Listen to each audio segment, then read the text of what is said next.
Pastor Marcos é presidente do nosso Presbitério Norte de Pernambuco. É uma alegria recebê-lo.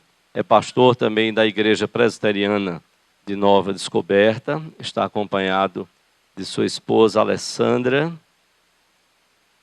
e a filha Melina. Eu vou pedir para elas ficarem de pé. Queremos dar os bem-vindos a elas, que Deus possa abençoá-las e nos abençoar.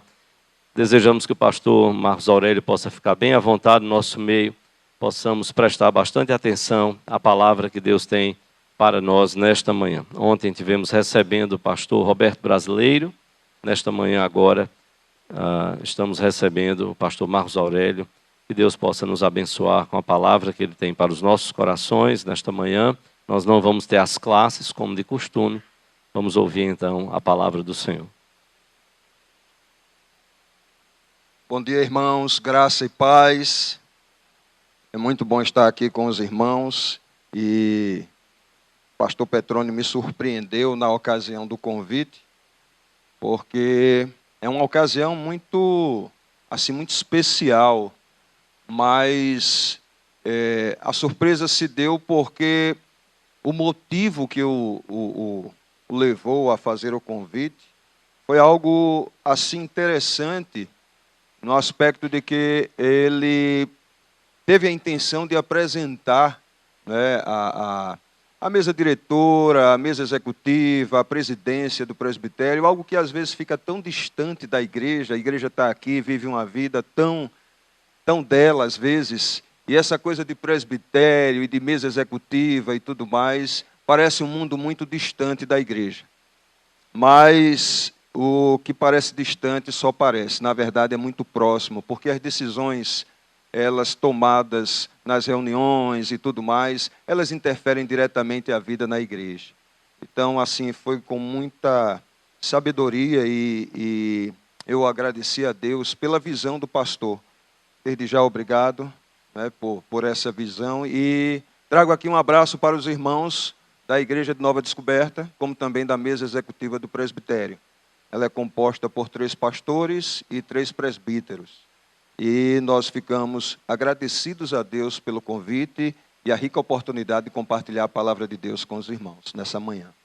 Queria pedir aos queridos para abrirem suas Bíblias. Espero que não tenha sido o texto de ontem à noite, viu? Eu não combinei com o reverendo Roberto, muito menos com o reverendo Augusto. Então, vamos lá. Apocalipse, capítulo 1. Pela reação de vocês, não foi o texto de ontem. Amém. Graças a Deus. Apocalipse, capítulo 1. Nossa leitura será do verso 1 até o último verso do capítulo 1. Até o verso 20.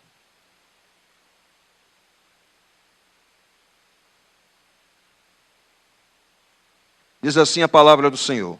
Revelação de Jesus Cristo que Deus lhe deu para mostrar aos seus servos as coisas que em breve devem acontecer e que ele, enviando por intermédio do seu anjo, notificou ao seu servo João, o qual atestou a palavra de Deus e o testemunho de Jesus Cristo, quanto a tudo o que viu. Bem-aventurados aqueles que leem e aqueles que ouvem as palavras da profecia e guardam as coisas nela escritas, pois o tempo está próximo. João, às 7 igrejas que se encontram na Ásia, graça e paz a vós outros, da parte daquele que é, que era e que há de vir, da parte dos 7 Espíritos que se acham diante do seu trono e da parte de Jesus Cristo, a fiel testemunha, o primogênito dos mortos e o soberano dos reis da terra. Aquele que nos ama e, pelo seu sangue, nos libertou dos nossos pecados e nos constituiu reino, sacerdotes para o seu Deus e Pai. A ele a glória e o domínio pelos séculos dos séculos. Amém. Eis que vem com as nuvens, e todo olho o verá, até quantos o traspassaram. E todas as tribos da terra se lamentarão sobre ele. Certamente, amém. Eu sou o Alfa e Ômega, diz o Senhor Deus, aquele que é, que era e que há de vir, o Todo-Poderoso. Eu, João, irmão vosso e companheiro na tribulação, no reino e na perseverança em Jesus, achei-me na ilha chamada Pátimos, por causa da palavra de Deus e do testemunho de Jesus. Achei-me em espírito no dia do Senhor e ouvi, por detrás de mim, grande voz, como de trombeta, dizendo: o que vês, escreve em livro e manda às 7 igrejas: Éfeso, Esmirna, Pérgamo, Tiatira, Sardes, Filadélfia e Laodiceia.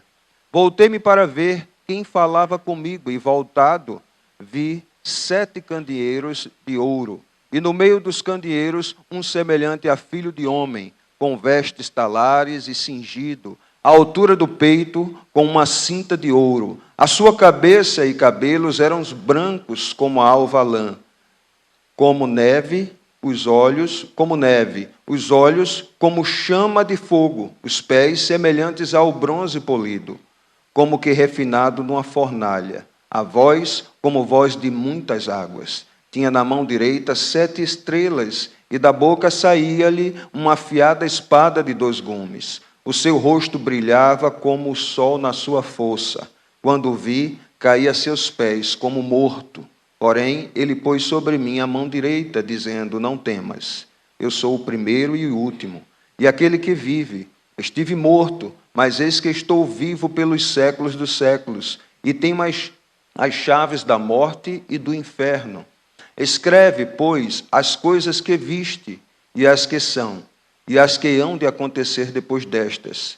Quanto ao mistério das 7 estrelas que viste na minha mão direita, e aos 7 candeeiros de ouro, as 7 estrelas são os anjos das 7 igrejas, e os 7 candeeiros são as 7 igrejas. Amém. Vamos orar mais uma vez. Senhor Deus e Pai, obrigado por esse tempo aqui.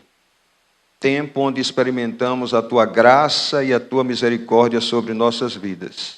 Agradecemos por aqui estarmos e dispostos a ouvir a Tua palavra.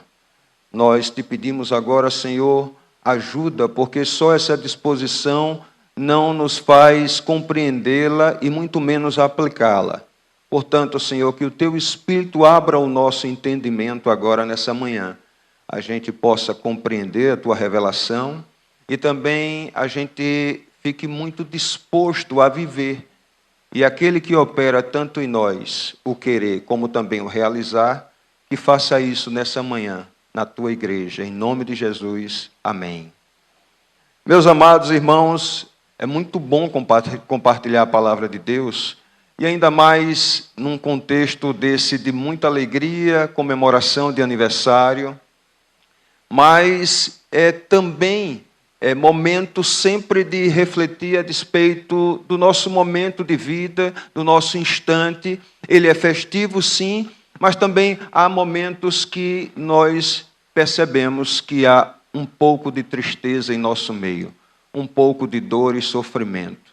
Eu quero falar um pouco nessa manhã sobre essa realidade em que a igreja vive, tanto a alegria como também alguns momentos de dor e sofrimento e tristeza, para que não a tristeza ela sobressaia sobre a alegria, em hipótese alguma, mas que a alegria fique mais destacável pela tristeza, pela dor e pelo sofrimento.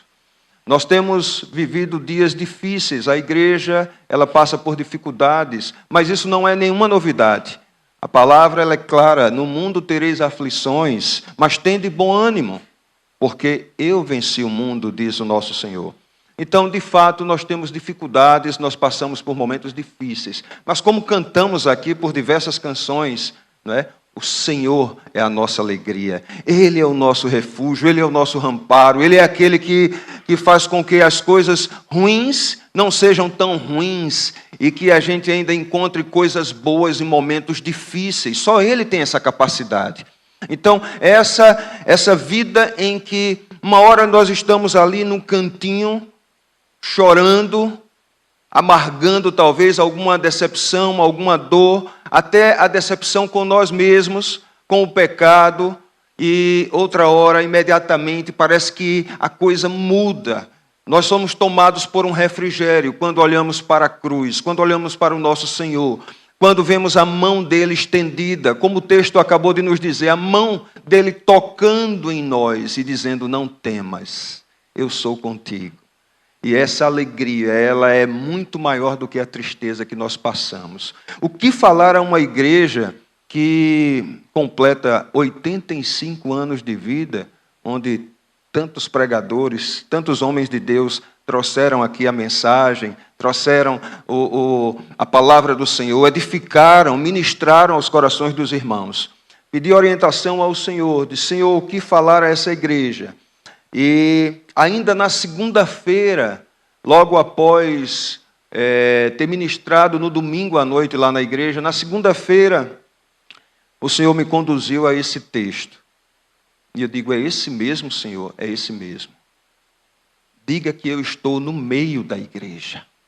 Diga que a garantia da igreja, dos 85 anos dela, é porque provavelmente, certamente, foram 85 anos onde aqueles líderes que aqui passaram, eles evidenciaram a luz que estava no meio da igreja, a saber, Jesus Cristo. Diga que Jesus Cristo é a razão não só dos 85 anos, mas dos próximos anos. Seja ele um ou sejam 2, 3, 85 ou até mais. Diga para eles que a minha imagem ela é deslumbrante, ao ponto de aquele que tinha intimidade comigo, ao ponto de ser chamado o discípulo, o amado, ele não teve a condição de encontrar elementos naturais, fáceis de distinguir a minha pessoa. Mas ele encontrou elementos difíceis de interpretar para poder dizer como eu sou glorificado. Porque a igreja ainda não me viu glorificado. Mas diga à igreja que eu estou presente, eu estou lá no meio. Diga também que não precisa ter medo com essa imagem, porque eu sou uma igreja, eu sou com a igreja e não contra a igreja. Eu estou presente com a igreja para ajudá-la nas suas lutas e nas suas dificuldades. Então, irmãos, é nessa direção que eu quero caminhar com vocês nessa manhã. Apresentar para os queridos aquilo que certamente muitos de nós já observamos nesse texto. Mas, mais uma vez, dizer para mim e dizer para você que, de fato, Jesus Cristo é a razão dos 85 anos da igreja. Amém. Vamos então caminhar um pouquinho pelo texto. Revelação de Jesus Cristo, logo no início, do verso 1 ao verso 3. Que Deus lhe deu para mostrar aos seus servos as coisas que em breve devem acontecer e que ele, enviando por intermédio do seu anjo, notificou ao seu servo João, o qual atestou a palavra de Deus e o testemunho de Jesus Cristo quanto a tudo o que viu. Bem-aventurados aqueles que leem e aqueles que ouvem as palavras da profecia e guardam as coisas nela escritas, pois o tempo está próximo. Às vezes, no dia a dia, no corre-corre da vida, até mesmo na vida ministerial, não só de líderes, mas até dos membros da igreja, quando se envolvem em algum departamento, em algum ministério da igreja, essa vida, ela é uma vida agradável, é uma vida cheia de trabalho, cheia de atividades, e nós perdemos, às vezes, a perspectiva de que o tempo está próximo. De que, às vezes, até esse tempo aqui é até melhor do que o tempo que está próximo. Do que as coisas do jeito que estão, elas poderiam demorar um pouco mais, seria mais interessante que demorasse até, e até não acabasse, porque o tempo próximo é certamente aquilo que determina o término de tudo que acontece aqui. E uma nova adoração irá acontecer, fora desses padrões. Mas o que destaco aqui é a ideia de que o tempo está próximo era algo real para que João não só admitisse no seu coração, mas que ele também dissesse à igreja: o tempo está próximo. Para que a igreja ela não se acostumasse com as coisas daqui, mas que aguardasse ansiosamente a volta do Senhor Jesus. E ele destaca no versículo 3, bem-aventurados aqueles que leem e aqueles que ouvem as palavras da profecia e guardam as coisas nela escritas. Nós ouvimos e nós lemos, nós também guardamos as palavras de Deus no coração. E elas são a razão pela qual todos nós temos uma espécie de refrigério durante as lutas e as dificuldades.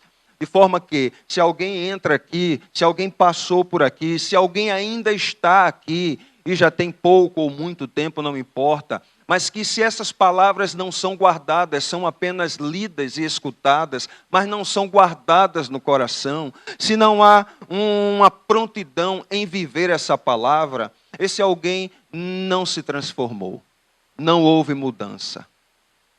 Ainda é a mesma pessoa, não há uma nova vida.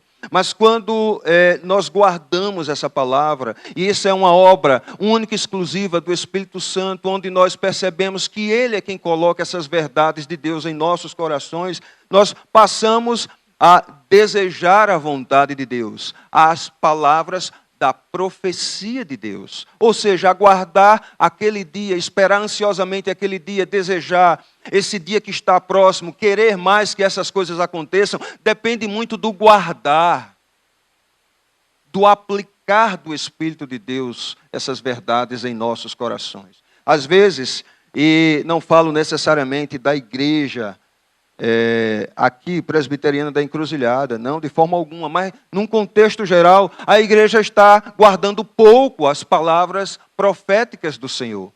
Está guardando pouco, porque às vezes ela vai de encontro a uma realidade que a igreja quer continuar vivendo.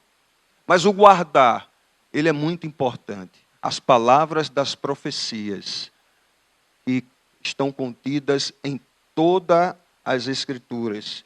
E essa palavra, ela se refere exatamente à realidade da volta, da segunda vinda do Senhor. E o que João está aqui revelando é que são bem-aventurados aqueles que ouvem, aqueles que leem, mas aqueles também que guardam. Estão prontos, de prontidão, para viver essa verdade. Que verdade é essa? É a verdade da volta de Cristo. Estão aguardando ansiosamente. E a pergunta que nos cabe aqui agora nesse momento é: estamos preparados? Se Ele voltasse agora, você poderia dizer que você está preparado? De que você realmente é alguém que está de prontidão para essa volta dele, como nós acabamos de cantar, nas nuvens, com grande poder, e acabamos de ler também? Essa é uma pergunta que fica para todos nós. Não só ouvir, não só ler, mas as guardar. O que significa as guardar? Estar de prontidão para esse momento tão especial. Isso nos reporta ou nos leva diretamente a uma reflexão sobre uma vida pessoal. Mais do que uma vida coletiva como igreja, mas uma vida pessoal.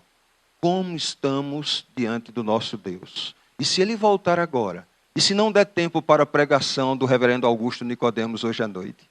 Ah, pastor, peraí. Pelo menos deixa acabar a pregação do reverendo. As 7 igrejas que se encontram na Ásia. Graça e paz a vós outros, da parte daquele que é, que era e que há de vir.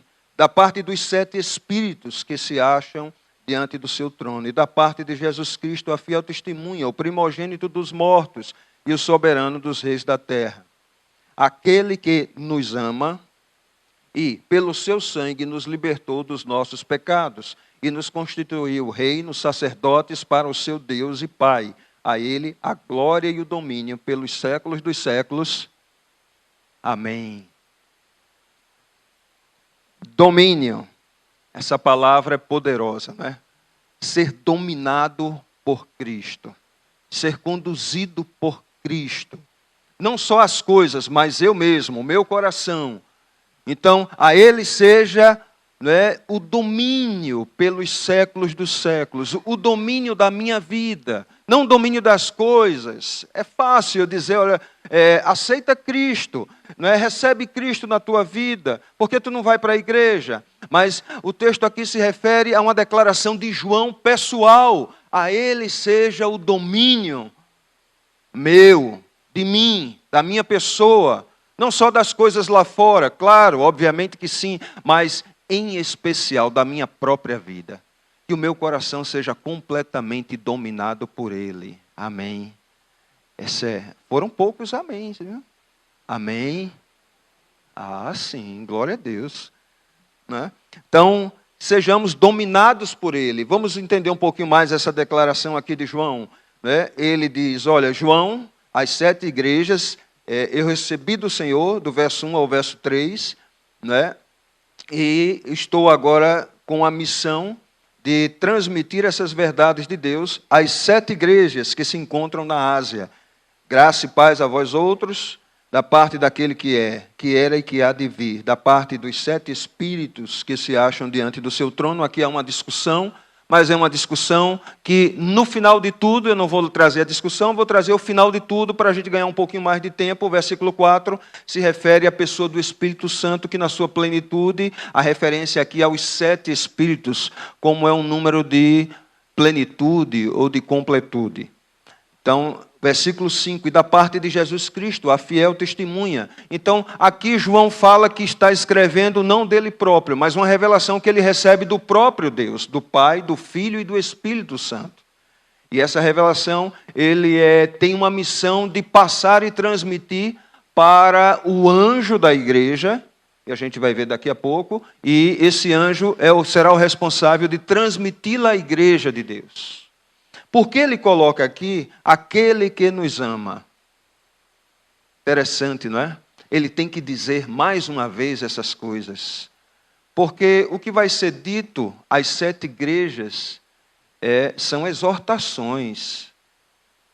É uma palavra de que alguns ouvidos não estavam preparados para ouvir. São palavras em certo ponto, de acusações. Mas quem está acusando e quem está dizendo o que disse, não são as pessoas, não são os religiosos, é o próprio Jesus, que fez uma avaliação das 7 igrejas e fez declarações fortes. Nós, como crentes, nós vivemos a nossa fé com muito temor e tremor. A gente vem para a igreja e às vezes a gente vem um pouco distraído. Pouco distraído. Eu me preocupo muito com o fio de cabelo que pode sair do meu nariz. A idade está chegando, né? Os mais novos não têm isso não, mas os mais velhos sabem que a gente tem que cortar aqui, porque às vezes sai aqui na orelha, eu fico parecendo um lobisomem. Se tem algum por aí, não se chateie não, viu? Porque a gente não consegue ver e cortar. Daqui a pouco é a gravata. Hoje eu olhei para minha esposa, ela disse, tá bom, ela disse, tá. Agora tem um fiozinho aqui, aí pegou a tesoura e cortou da camisa. Nós nos preocupamos muito, mas isso é próprio da nossa natureza. Nós nos preocupamos muito com o exterior, mas não sabemos muitas vezes que vamos para a igreja receber uma palavra de exortação, porque estamos fazendo alguma coisa errada. Amém? Mas quando a gente chega e começa o liturgo, não é? Ou a irmã que começa a dirigir o culto, e começa a ler algum trecho das Escrituras, começa a fazer a oração, e os hinos, e as canções, e a gente começa a ser trabalhado pelo Espírito de Deus, e a gente começa a entender a razão pela qual a gente está aqui, que não é mais meramente estética, externa, é algo mais profundo, mais interno, vai falar conosco. Será que o pastor vai pregar sobre alguma coisa que eu estou passando na vida? E aí, há aquele casamento perfeito. De fato, o pastor pregou e falou ao meu coração. Espero que aconteça isso comigo também. Para a glória de Deus. E aí, nós começamos a ver que, de fato, nós não saímos de casa e Deus não nos trouxe aqui apenas para a festa, mas para nos exortar, para falar poderosamente aos nossos corações, porque a luz está onde? No meio da igreja. Eu estou no meio da igreja. E outra, está nas minhas mãos aqueles que irão falar. Eles falarão da minha parte, aquilo que eu quero que eles digam, e não aquilo que eles querem falar de si próprios, mas aquilo que eu quero dizer à minha igreja, ao povo que eu amo. Amém? Deus nos ama, nos ensinando, nos chamando, nos corrigindo. Por isso que eu tenho temor e tremor. Quando eu chego aqui, Ele vai dizer aquela coisa que ninguém sabe sobre mim. Aquilo que está lá oculto, escondido, porque a palavra, ela tem essa capacidade A lei do Senhor, ela é o quê? Perfeita e restaura a alma. Davi, inspirado por Deus, diz: quem é que possa discernir as próprias faltas? Senhor, eu tenho coisas que faço na minha vida que nem as conheço, mas sei que desagradam a Ti.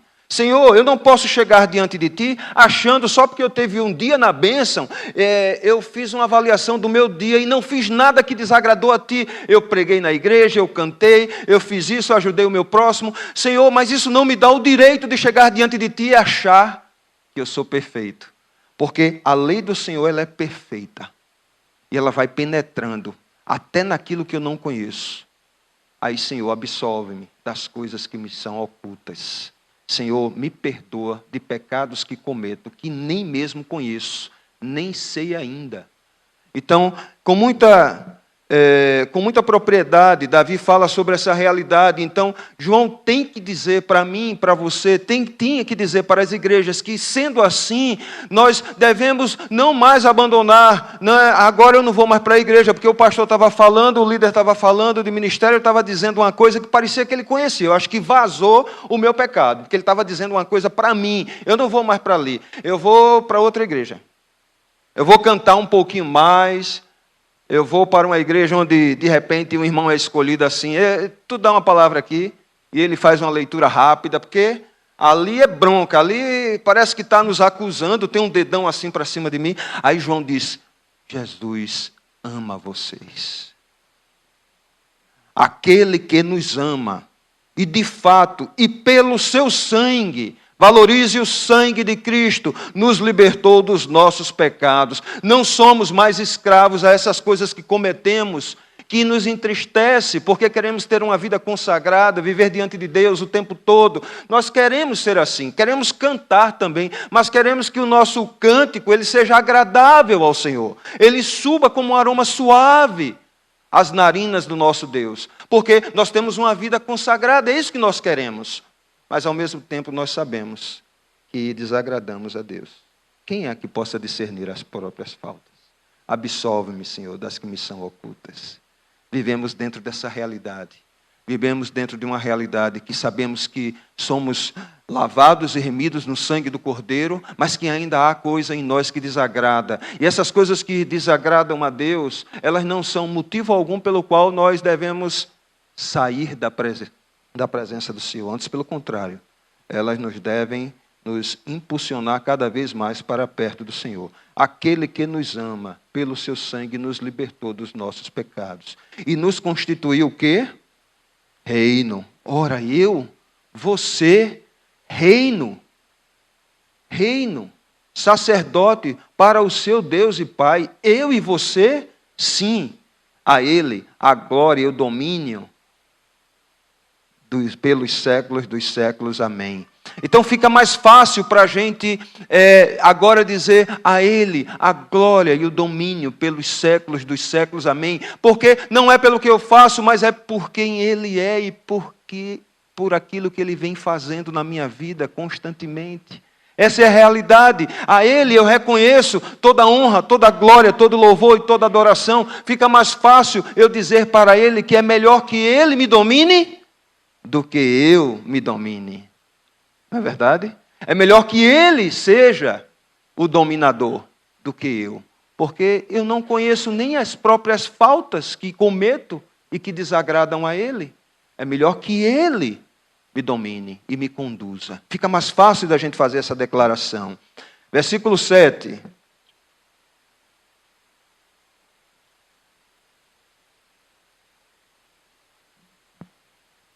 Eis que vem com as nuvens, de todo olho verá, até quantos o transpassaram, e todas as tribos da terra se lamentarão sobre ele, certamente. Amém.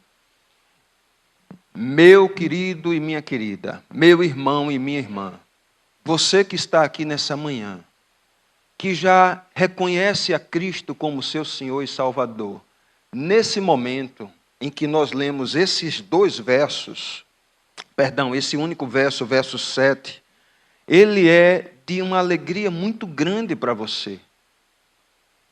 No entanto, aquele que aqui está, nessa manhã especialmente, mas que ainda não fez a sua escolha por Cristo Jesus, no sentido participativo da salvação, não no sentido soberano, mas participativo, você ainda não reconheceu Jesus Cristo como seu Senhor e Salvador.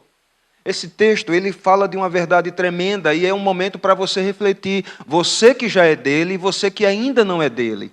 Porque o texto fala que quando ele voltar, muitos se lamentarão. Esse lamento não tem nada a ver com o arrependimento, aquele que salva, mas tem com a consciência, a capacidade da consciência que o poder de Deus vai causar no pecador que não se arrependeu. Significa que ele vai parar assim, baixar a cabeça e vai dizer: por que eu não reconheci Ele como meu Senhor? De fato, todas as evidências me mostravam que Ele era o Senhor. E por que eu não o reconheci? Não haverá mais tempo de arrependimento. Haverá só uma lamentação. Eles lamentarão e você não vai passar por isso. Glória a Deus. Porque você foi alcançado por Cristo. Pelo Espírito de Deus que lhe tocou. E você hoje não está dentro desse lamento.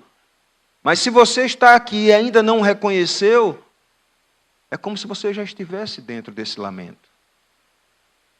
Salvo a condição de você reconhecê-lo como seu Senhor. E aí você sai desse lamento, mas o texto ele é tremendo. Versículo 7, eis que eu venho com as nuvens, e não haverá mais tempo de nada, e todo olho verá, todas as pessoas, os crentes e os descrentes, todos estarão enxergando a ele. Ele se tornará visível a todos, até quantos o transpassaram, até quantos o rejeitaram, disseram não para ele. Então, todos eles, certamente, eles virão, e todas as tribos da terra se lamentarão sobre ele, especialmente o lamento está com aqueles que não reconheceram. E você deve ficar muito alegre, porque nesse momento só haverá alegria para a igreja. Muita alegria, muito conforto, muito regozijo. Sabe aquilo que hoje riem de mim e de você, porque seguimos a um Deus de um relato que já passou há muito tempo e que essas coisas são do passado, e sabe aquele tipo de gozação que nós sofremos porque tomamos decisões fundamentadas nas Escrituras. Essas coisas, num momento único, pela volta de Cristo, vai encher a gente de regozijo, porque a gente estava no caminho certo, a gente vai ter a convicção de que a gente fez a decisão certa, tomou a decisão acertada para a glória de Deus, porque o próprio Espírito nos convenceu desde já, e naquele momento será um momento de muita alegria. De muita alegria. Hoje a gente já sente essa muita alegria. Hoje nós já sentimos. Há uma oposição forte ao Evangelho, há uma oposição forte à igreja cristã, há uma oposição forte ao seu testemunho, lá no seu trabalho, lá na sua faculdade, no meio dos seus familiares que não são crentes. Há uma oposição forte e você sabe disso. Amigos que você perdeu. Outros que nem se tornaram amigos, porque quando viram que você é crente, deixaram de conversar com você. Mas o fato é que naquele instante você será tomado de muita alegria.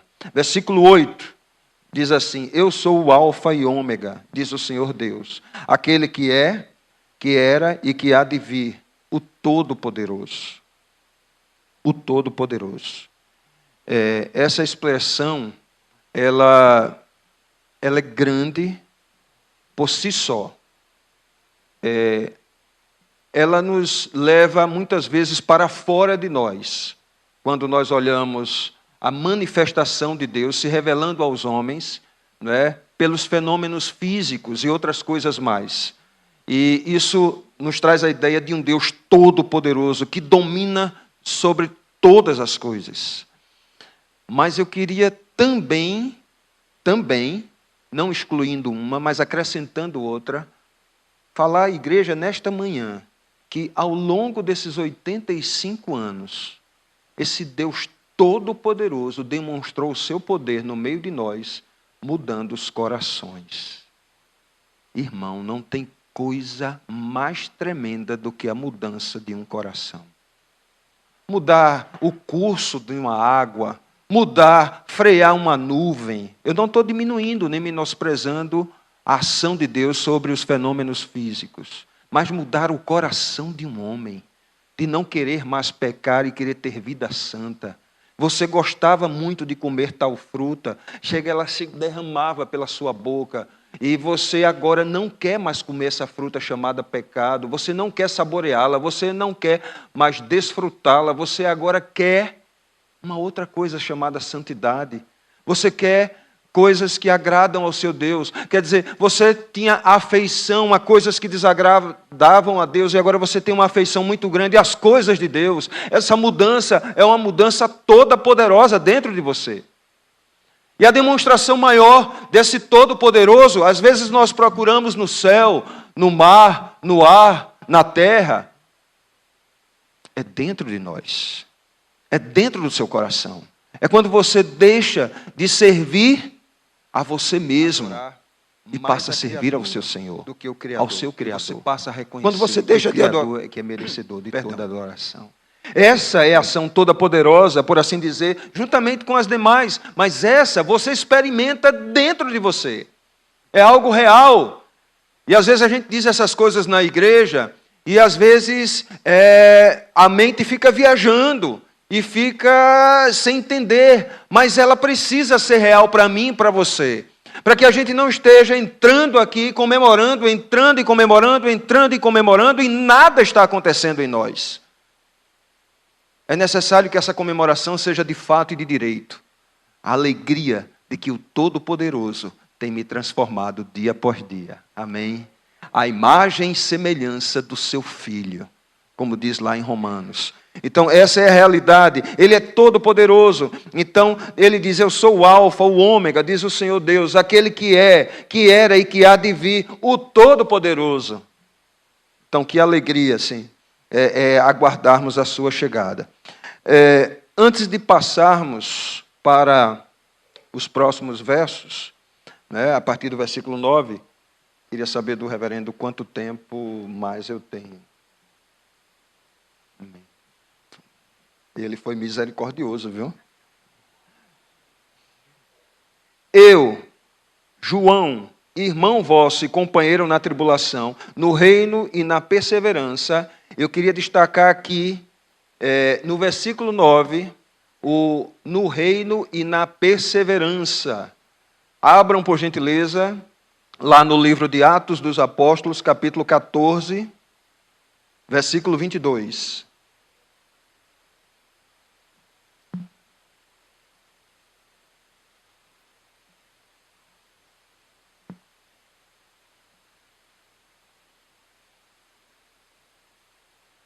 Diz o texto, fortalecendo a alma dos discípulos, exortando-os a permanecer firmes na fé e mostrando que, através de muitas, o quê?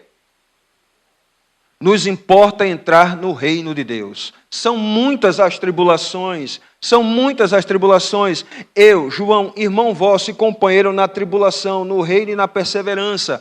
Significa que uma igreja que completa esse tempo de vida, é necessário, não assim, de forma tão dura, mas entendermos uma realidade de que é uma igreja que precisa ter a consciência das tribulações e que é necessário perseverar.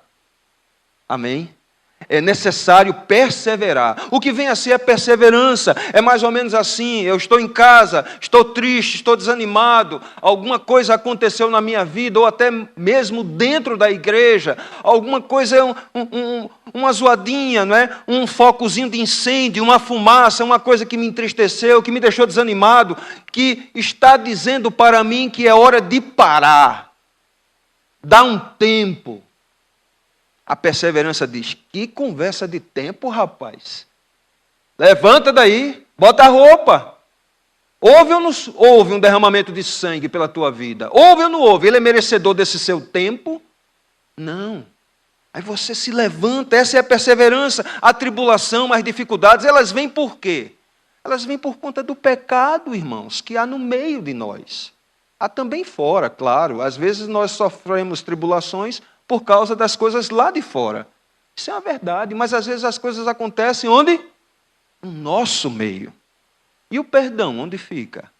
É nessa hora que Deus restaura, por meio da confissão, do perdão, e as relações que foram afastadas, né, se tornaram um pouco diferentes por alguma razão, elas se tornam mais fortes por conta dessa realidade criada por Deus. Então, a perseverança, ela é necessária, ela deve ser reconhecida, não aquela perseverança de alguém que está bem nos caminhos do Senhor.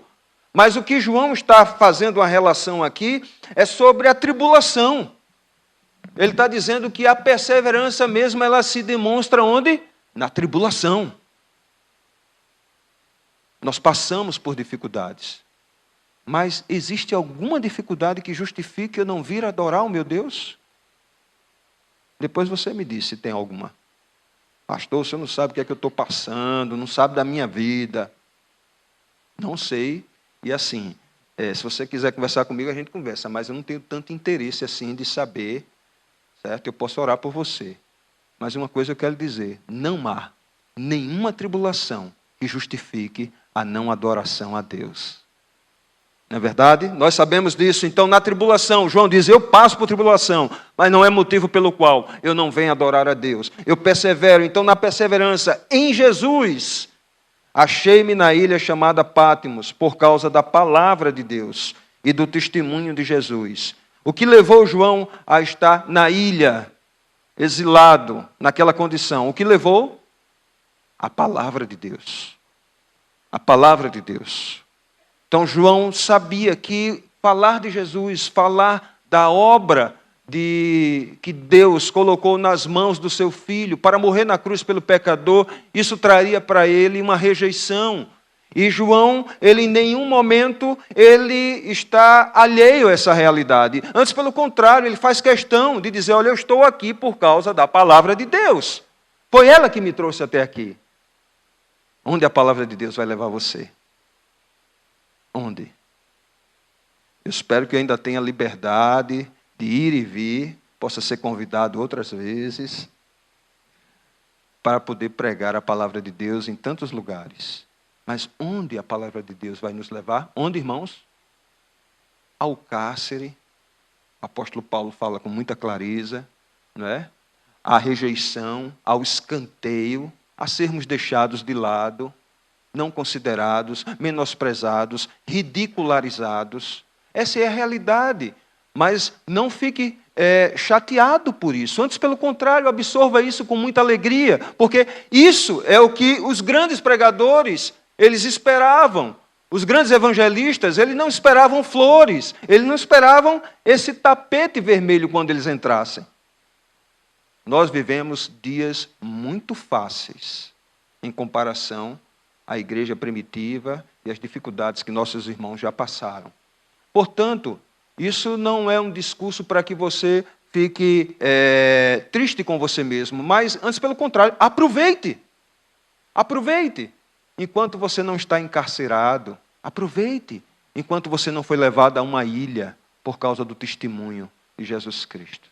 Então João diz, eu estou aqui por causa da palavra de Deus, e ela me trouxe até aqui. Só que eu achei-me em espírito, quando eu achei que tudo estava acabado, aí é que estava começando. E eu achei-me em espírito no dia do Senhor, e ouvi por detrás de mim grande voz, como de trombeta, dizendo, o que vês, escreve em livro e manda às 7 igrejas. São elas, Éfeso, Esmirna, Pérgamo, Tiatira, Sardes, Filadélfia e Laodiceia. Então, João, você é útil por causa do seu testemunho. Amém? Você é útil por causa da sua fidelidade em falar a palavra de Deus. Glória a Deus por isso. Irmãos, pode ser coisa simples. Lá na igreja de vez eu escuto, pastor, nós não somos pastores. Nós não somos teólogos para levar a palavra de Deus. Eu digo, irmãos, nunca o Espírito de Deus, na sua palavra, disse que só falaria por boca de teólogos e pastores. Nunca. Antes, pelo contrário. Todo aquele onde ele habita, ele capacita para que fale as palavras de vida eterna. Então, isso não é desculpa para nenhum de nós, mas a realidade é que todo aquele que se se coloca nas mãos do Senhor para ser usado por Deus, esse será usado grandemente. João nem imaginava que ia ver o que viu, que ia ouvir. Olha, foi um som, tá certo? Não foi coisa da imaginação dele. Tanto é que o texto diz que a voz era como o quê? Sem fila. Águas. O bater de muitas ondas. A gente conhece essa zoada porque a gente mora numa cidade litorânea e a gente sabe o que é que significa isso. Não é? As ondas não cessam, não param. Elas vêm uma atrás das outras e elas ficam batendo o tempo todo. E quando o mar está bravo, aí é que ela bate mesmo. E aquela zoada fica constante, constante, não para o tempo todo. Então, João diz que eu ouvi essa voz. Eu cheguei a ouvir essa voz. Uma grande voz, como de trombeta, como de muitas águas, ele também destaca, dizendo, o que vês escreve em livro e manda às 7 igrejas. João não imaginava que ainda ia ser usado por Deus. Com grande poder. Que a gente não perca essa realidade de vista. Quando você pretende servir ao Senhor, proclamar a sua palavra, certamente o Senhor vai lhe usar até os últimos instantes da sua vida. Amém? Eu digo isso que é uma oração minha diante de Deus. Sou filho de pais cardíacos, né? Tanto meu pai como a minha mãe teve problemas do coração, minha mãe operada, meu pai com 3 infartos, já falecido, minha mãe ainda não viva, e eu tenho 100% de chances para ter problemas no coração. E eu digo, Senhor, eu não sei quanto tempo eu vou durar, mas que eu termine meus dias proclamando o Teu Evangelho. Em casa, a tempo e fora de tempo, né? Em casa, na família. Recentemente a gente abriu um pequeno grupo em casa. Olha, um desafio de familiar. Pregar na família é aquela história, né? Santo de casa. E já me disseram, vai acabar. Eu tive uma experiência que eu comecei e acabou. Eu digo, se o Senhor quiser, ele acaba, ele nem começa. Na verdade, se o Senhor quiser, ele nem começa. Mas se ele começou, sou eu que vou desanimar? Se ele deu o pontapé inicial, então a gente tem que aproveitar as oportunidades que Deus tem nos dado. E João aqui era um ancião, era uma pessoa que já tinha falado muito, tinha pregado em Éfeso, tinha vivido uma vida ali, exortado, tinha ensinado, e por causa desse testemunho é levado para a ilha de Pátimos. Mas Deus o usa com grande poder. E aí o versículo 12 diz que João não aguentou a curiosidade, a voz vinha por detrás dele. E diz que voltei-me para ver quem falava. E voltado, vi 7 candeeiros de ouro. E no meio dos candeeiros, um semelhante a filho do homem, com vestes talares e cingido, à altura do peito, com uma cinta de ouro. A sua cabeça e cabelos eram brancos como a alva lã, como neve, os olhos como chamas de fogo, os pés semelhantes a bronze polido, como que refinado numa fornalha, a voz como voz de muitas águas. Tinha na mão direita, antes de passar para o que ele viu nessa pessoa, é destacável para mim e para você aqui o que João tenta descrever de Cristo glorificado. Algo que ele não tem palavras, né? Os olhos deles eram muito bonitos, o nariz era afilado, né? Não tinha barba, uma barba muito bem feita, ou uma barba bonita, né? E ele não consegue usar essas palavras comuns para descrever o Cristo glorificado.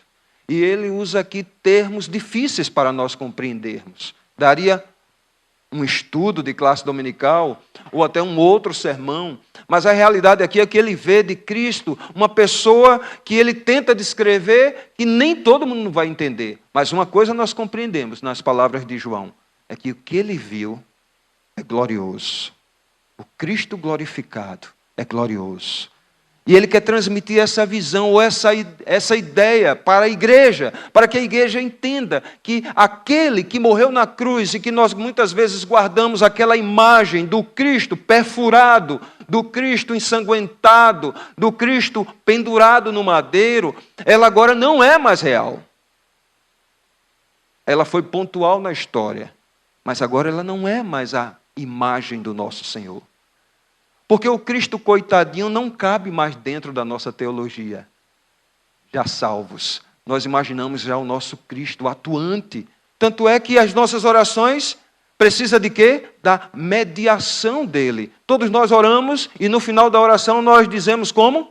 Em nome de Jesus. E não é o Jesus que está pendurado no madeiro, é esse Jesus aqui.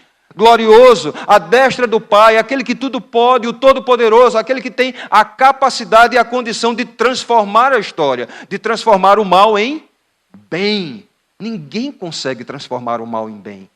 Tem situações lá em casa. Quando eu digo lá em casa, é para você ir na sua casa, viu? Não é para ficar na minha casa, não, por favor. Tem situações lá em casa que eu digo, Senhor, tem misericórdia. Aí, o que estava tão mal, tem uma lição excelente. Daqui a pouco a palavra diz para mim, eu estava querendo ajeitar, Marcos, isso aqui em você. Eu digo, meu Deus. E precisou disso tudo, Senhor? Precisou. Isso é para ver como você era difícil, né? Precisou disso tudo para você entender que eu precisava ajeitar isso aqui em você. Amém? Aquela bronca lá na sua casa, aquela dificuldade que você muito tem, aquele desespero que às vezes dá, é porque o Senhor está nos corrigindo, está nos consertando, e Ele consegue transformar uma situação muito ruim numa situação excelente para a glória dEle. No final de tudo, nós olhamos para o Senhor e nos ajoelhamos com as mãos erguidas, como nós fizemos aqui, e damos graças ao Senhor. Porque Ele nos ama e às vezes nos leva dentro desse contexto a situações difíceis para trabalhar conosco, para nos corrigir, para que quando nos encontremos com Ele, a gente possa ter essa visão já em nós. Não precisamos chegar lá. João está descrevendo aqui para mim e para você, para que nós tenhamos essa visão já hoje do Jesus glorificado. Que coisa bela, irmãos. Que coisa bela. E diz o texto, continuando, tinha na mão direita, e aí parece que num momento os olhos de João, eles perdem o foco em Cristo, eles saem da pessoa bela de Cristo, e Deus o permite enxergar o que ele tinha na mão. Tinha na mão direita 7 estrelas, e da boca saía-lhe uma afiada espada de 2 gumes.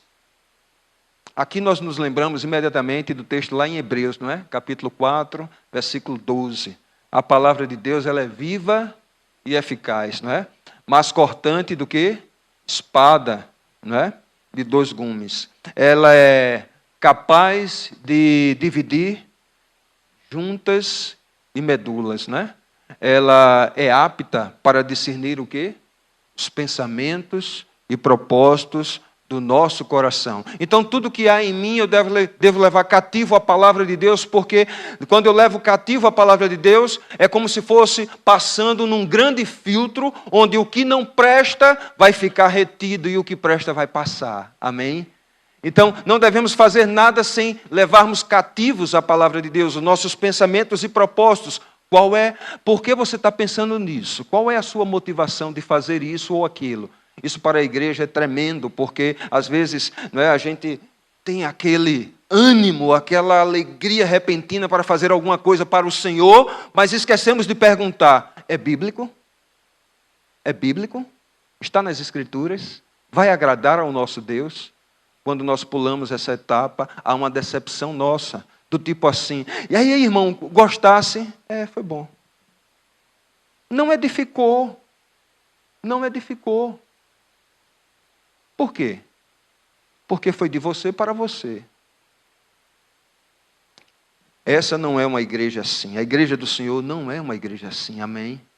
Os 85 anos, eles retratam, eu creio, pela graça e misericórdia de Deus, aquilo que líderes estão fazendo aqui, que buscam glorificar a Deus o tempo todo, debaixo da palavra de Deus, né? Que é toda a autoridade que nós temos. Então, essa realidade aqui fala sobre o agir de Deus soberano, sobre o cuidado com essas coisas, com essa visão, com essa atenção. Então, diz que tinha na mão direita 7 estrelas, e da boca saía-lhe uma afiada espada de 2 gumes. Ele está no meio da igreja, e a sua palavra, ela deve ser preservada no meio da sua igreja, o tempo todo, para nos corrigir, para nos exortar, para nos trazer para junto dele cada vez mais. O seu rosto brilhava como o sol na sua força. Ninguém consegue olhar para ele. Nós sabemos que para o sol a gente não consegue mesmo olhar. E para Cristo é difícil se manter, né? Eu, de vez em quando, eu paro assim para olhar nos olhos de alguém, numa conversa. Mas que negócio difícil é isso, né? Ficar encarando a pessoa assim, e ela olhando para a gente, falando, e a gente... E é difícil, a gente pisca, a gente vira, a gente se distrai, a gente volta. É muito difícil. Agora, imagine você ficar olhando para os olhos de Jesus Cristo. Eles vão até aqueles lugares mais profundos do nosso ser. O que cabe aqui é imediatamente baixar a cabeça, curvar-se, não com medo, mas com a devida reverência, de reconhecermos que não dá para olhar nos olhos de Jesus como Ele olha para nós. Porque Ele vai... O que nós vamos ver daqui para lá é o quê? Santo, santo, santo. O que é que Ele vai ver de lá para cá? Isso mesmo, você pensou. Isso não nos impede de estarmos na sua presença. Mas a minha cabeça fica como? Não dá para olhar. Não dá para olhar.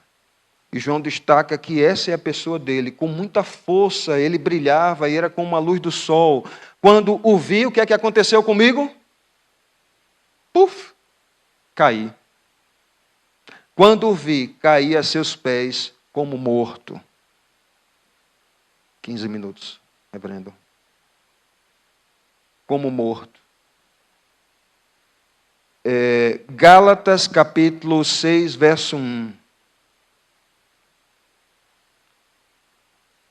Gálatas capítulo 6, verso 1.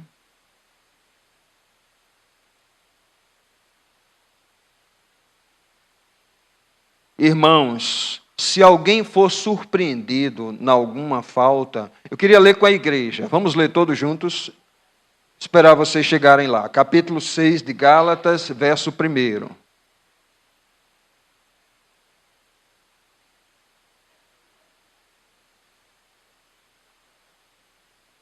Vamos lá. Irmãos, se alguém for surpreendido em alguma falta, vós, que sois espirituais, corrige-o com espírito de brandura e guarda-te, para que não sejas também tentado. Que coisa linda, irmãos, dentro da igreja. É por isso que a gente vem à igreja. É por isso que a gente não fica em casa. Porque a gente sabe que se alguém for surpreendido em alguma falta, vai haver o quê? Alguém que possa corrigir com um espírito de quê? De brandura, com muito amor no coração. Né? E a gente não vai ficar com raiva dessa pessoa, amém? A gente vai agradecer a ela, porque na igreja tem mesmo pessoas que caem, que passam por dificuldades, que pecam, que erram, porque senão João estaria equivocado. Ele não cairia morto. Por que ele caiu morto? Porque quando ele fitou nos olhos de Jesus glorificado, não dava nada para ele, não sobrou nada. E ele cai, e ele cai, e ele cai. A nossa adoração precisa ser muito consciente. Ao mesmo tempo, nós somos gratos a Deus e nós chegamos confiadamente ao trono, não é? Da graça, por quê? Nós vamos por um novo e vivo caminho. É o caminho dele, é o sangue dele, que nos permite chegarmos aqui, levantarmos nossas mãos, né? E reconhecermos que ele é o nosso Senhor e nós somos filhos dele. E somos gratos, e o nosso culto vem para isso mesmo, com esse objetivo de engrandecer a pessoa dele. É para isso que nós viemos à igreja. E essa realidade, João mostra aqui, meu Deus, João, e quem era João? Não estamos falando de mim nem de você, estamos falando do apóstolo João, o discípulo amado. E diz que ele caiu, e essa queda dele não foi porque ele escorregou não, viu? Eita, o terreno ficou, eu me tremi. Não, é por causa da consciência dele de pecador diante de Cristo. Ele caiu. Talvez ele tenha pensado assim, talvez, só para a gente pensar, não dá para eu ficar aqui. Aí o que é que acontece? Porém, por que o porém é tão interessante aqui? Porque tudo traz a ideia de que realmente não havia compatibilidade. João na presença do Todo-Poderoso, João na presença daquele que era puro, santo, nenhuma mácula, aquele que estava glorioso, não havia compatibilidade de relacionamento e João cai. E João provavelmente dizendo, não dá para ficar aqui. Porém, contudo, no entanto, todavia, ele colocou a mão, né? Pôs sobre mim a sua mão direita. Irmãos, não tem coisa mais poderosa do que Deus colocar sobre nós a sua mão direita. Você se vê indigno, assim como eu também me vejo indigno de estar aqui nesse púlpito pregando para você. Mas Deus bota a mão. Na segunda-feira, quando eu disse a vocês que disse, Senhor, o que é que eu falo à igreja? A mão direita de Cristo. Olha, por favor, não vão dizendo por aí, sair dizendo que eu disse que eu vi uma mão direita, tocou, eu senti o peso. Por favor, viu? Vocês estão me entendendo, né? Se não, viu? É bronca. A mão direita, dizendo, vai e fala da minha parte. Com toda a tua indignidade. Mas o meu sangue foi derramado para isso. Para te lavar de todo o pecado, de toda impureza, e te trazer para junto de mim. Portanto, essa é a tua missão. Aí não deu para ficar como Saul, né? Eu queria viver o meu ministério sem o Senhor. Não, aí a gente se quebranta, a gente diz, Senhor, tá bom. Debaixo do teu sangue eu vou. Amém. Isso é precioso, irmãos. Isso é precioso demais, porque a gente só canta, a gente só vem para cá, a gente só tem essa vida de 85 anos, e mais anos, e mais anos, e mais anos, por causa disso, porque Ele nos garante essa realidade de vida, Ele nos garante esse poder para poder fazer as coisas para Ele, Ele nos dá essa condição, para que Ele mesmo seja glorificado. Então João percebeu essa mão e disse, João, não temas, eu sou o primeiro e o último. E aquele que vive. João, eu vivo. Estive morto, João, mas eis que estou vivo pelos séculos dos séculos. E tenho as chaves de quê? E de onde? Do inferno, João. Eu tenho no controle as chaves da morte e do inferno, João. E você não vai nem para um nem para outro. Amém? Você não vai nem para um nem para outro, está debaixo do meu controle, todas as coisas, e você já foi lavado e remido no meu sangue. Você é meu, João. Mas eu quero que você trabalhe para mim. Eu quero que você faça algo. E João se levanta e diz assim, versículo 19, o Senhor. Agora pega aí um pergaminho em branco, uma resma de papel ofício agora para a gente. Né? Escreve. Pega a caneta também, boa. Escreve, pois as coisas que viste, e as coisas que são, e as coisas que hão de acontecer, pois depois destas, quanto ao mistério das 7 estrelas que viste na minha mão direita, e aos 7 candeeiros de ouro, as 7 estrelas são os anjos das 7 igrejas, e os 7 candeeiros são as 7 igrejas. importantíssimo aqui a gente observar que depois que João é tocado pelo Senhor, naquela visão e em espírito, ele recebe uma ordem de Deus. E essa ordem é para trabalhar para Deus. Escreve, João. Jesus Cristo disse para ele, escreve, eu quero que você escreva. E a gente não observa aqui nenhum questionamento do apóstolo João em relação a essa ordem. Pois as coisas que viste, as que são e as que hão de acontecer depois destas. Quanto ao mistério, interessante esse finalzinho do capítulo 1. Há um mistério o qual eu preciso desvendar para você agora. Tem coisas que Deus revela para a gente, para que a gente fique grato a Deus, assim, de uma forma grandiosa. Muitas vezes passamos por esse verso aqui, o verso de número 20, sem glorificar a Deus, sem agradecer a Deus, sem sentir absolutamente nada. É apenas uma passagem bíblica falando de algo que às vezes eu nem entendo, porque está lá no texto de Apocalipse, no livro de Apocalipse, é tão difícil esse livro, mas veja o que é que está dizendo aqui. Quanto ao mistério, é palavra, é boca do nosso Senhor Jesus Cristo. Quanto ao mistério das 7 estrelas que viste na minha mão direita e aos 7 candeeiros de ouro, as 7 estrelas são o quê? A saber, a liderança. Aqueles que eu coloquei ali, à frente, para conduzir o meu povo. Eles estão onde? Na minha mão direita. Estão seguros e sustentos. Significa que pode cair, essa mão balança, a minha balança. A minha balança. Quando eu estou com fome, então, minha esposa sabe. Minha filha também está ali, a dela também balança. Você puxou a mim, não tem jeito, viu? Quando está com fome, veio para aqui porque quis, viu? Vai ter que ouvir. Então, mas a do Senhor Jesus é firme, não balança. Agora também tem uma outra ideia aqui. Tem uma outra ideia. Pastor Petrônio, pastor Alexandre também podem estar seguros. Amém? Debaixo de quem? Da proteção da mão do Senhor. Total segurança, total segurança. Não há nenhuma insegurança que você possa... mas será que nada pode acontecer? Não, ninguém está falando disso aqui, não. A gente está dizendo o quê? Ele pode até não passar de hoje. Algum problema? Amém, ele disse amém, viu?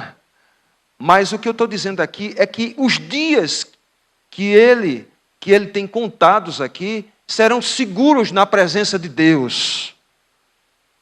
O Senhor está garantindo segurança para ele. E também tem uma outra ideia de segurança. Ele fará aquilo que eu determinei para ele fazer. Ele só fará aquilo que eu determinei. Que segurança, não é? Nós cantamos, que segurança tenho em Jesus. É isso mesmo. Temos muita segurança no nosso Senhor. Ele é a nossa segurança. A segurança da igreja, hoje, aqui, agora, na comemoração, é no nosso Senhor, porque estão nas suas mãos, ou na mão direita do nosso Senhor, como diz o texto, os anjos da igreja, das 7 igrejas, uma representação da igreja como um todo. E as 7 igrejas, elas apresentam os problemas da igreja como um todo. Então, esses homens estão debaixo da segurança e do domínio do nosso Senhor Jesus Cristo. Ai daquele que queira fazer aquilo que está no seu coração. Interessante, porque essa advertência, ela é feita também no livro do Apocalipse. Eu removerei e acabarei. Acabou-se essa história de igreja. Mas quando eles se submetem, quando eles estão debaixo dessa segurança e do domínio do Senhor, está garantida a sobrevivência da igreja. E os 7 candeeiros são as 7 igrejas. Então, aquele que está no meio da igreja, trazendo brilho, trazendo luz, trazendo renovação, trazendo limpeza, pureza, mudança, transformação, regozijo, ele garante não só a comemoração dos 85 anos, mas dos próximos anos que virão pela frente. Amém? Feche os seus olhos. Espero não ter passado muito aí do tempo. Eu sei que eu passei do tempo, espero não ter passado muito. Em gratidão a Deus, a esse Deus grandioso e maravilhoso, aquele que de fato não só fez surgir, mas tem preservado. A doutrina da preservação precisa estar muito no nosso coração. Sabe a feira aqui, o mercado da Encruzilhada? Que você vai lá e encontra acerola, caju, banana, goiaba. Isso é a doutrina da preservação de Deus na natureza. Todo dia que eu passo no sinal de trânsito, tem lá a acerola, eu digo, meu Deus, o Senhor está preservando a terra para dela a gente extrair o nosso alimento. Que coisa espetacular. E o Senhor está preservando também a tua igreja, todos os dias nos alimentando, todos os dias nos trazendo renovo, todos os dias nos trazendo alegria e motivo de adorar. Feche os seus olhos. Agradeça a Deus, não só pela fundação da igreja, mas pela preservação da sua igreja.